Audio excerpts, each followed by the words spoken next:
Halo guys, kembali lagi dengan saya Alvesting dari Akademi Kripto. Di kesempatan kali ini ya, kita akan membahas mengenai crypto order flow. Jadi di modul pertama ini ya, kita akan membahas ya mengenai apa sih sebenarnya order flow trading. Jadi seperti yang sudah saya ungkapin ya di dalam modul-modul sebelumnya, bahwa banyak sekali ya suatu pendekatan trading dan order flow ini merupakan salah satu pendekatan trading juga. Jadi beberapa elemen yang diperhatikan ya dalam order flow trading itu adalah pergerakan on-chain, ya order book, order block, serta volume. Jadi pada dasarnya ya di sini pendekatan order flow trading itu intinya kita memperhatikan ya order book ya, serta bagaimana dengan kita membaca order book ya kita bisa kayak figure out ya kemana arah market ini akan bergerak.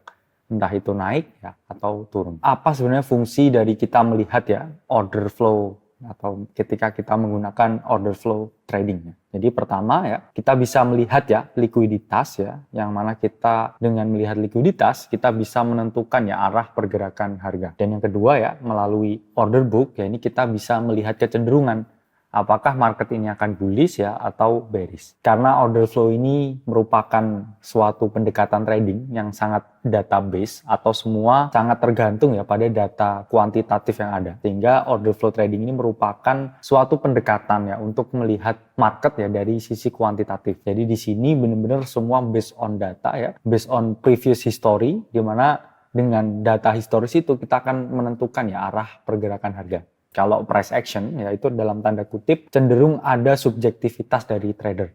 Tapi kalau di sini ya kita berbicara mengenai order flow trading, ya order flow trading ini merupakan suatu pendekatan yang kuantitatif. Jadi semua based on data. Lalu apa aja elemen dari order flow? Jadi kemarin kita udah menjelaskan ya elemen apa aja ya dari smart money concept. Jadi ini ada beberapa elemen juga ya dalam order flow, yang mana di sini tidak by urutan ya. Tapi ini hanya list aja ya. Pertama kita akan memperhatikan ya elemen tentang order book. Kedua kita akan memperhatikan ya elemen volume atau liquidity. Kemudian kita bisa ya memperhatikan long and short ratio. Dan kemudian keempat ya depth of market ya atau DOM. Dan yang terakhir adalah liquidation map. Pertama kita akan membahas order book. Apa sih sebenarnya order book? Jadi order book itu merupakan suatu daftar ya, atau tempat di mana para market participant ya ini melakukan aksi jual dan juga aksi beli. Jadi order book ini kalau teman-teman lihat ini kan seperti suatu buku ya, di mana buku ini bisa kita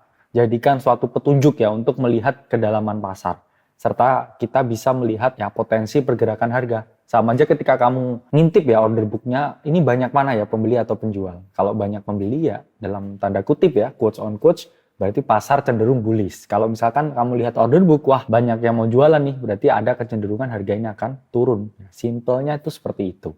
Tapi nanti yang lebih advance lagi akan kita jelaskan ya di modul-modul ke depan. Selanjutnya liquidity, seperti yang udah kita jelasin ya di smart money concept. Jadi konsep dari order flow trading itu sebenarnya memiliki intersection dengan smart money concept, di mana di dalam smart money concept kita berfokus ya pada liquidity, di mana smart money selalu hunting liquidity. Namun kalau kita ngomongin order flow trading, di sini fokusnya itu adalah order book. Jadi order flow, order book, oke. Jadi kita melihat pergerakan dari order book untuk menentukan ya kira-kira kemana ya arah pergerakan harga. Nah, liquidity ya ini merupakan suatu kecenderungan ya apakah aset ini mudah dipertukarkan atau enggak. Kalau liquidity-nya tipis ya atau kering, ini semakin sulit kita untuk melakukan suatu perdagangan. Tapi kalau quotes on quotes ya, order book-nya ini tebel ya, ini berarti semakin mudah ya kita memperdagangkan suatu aset.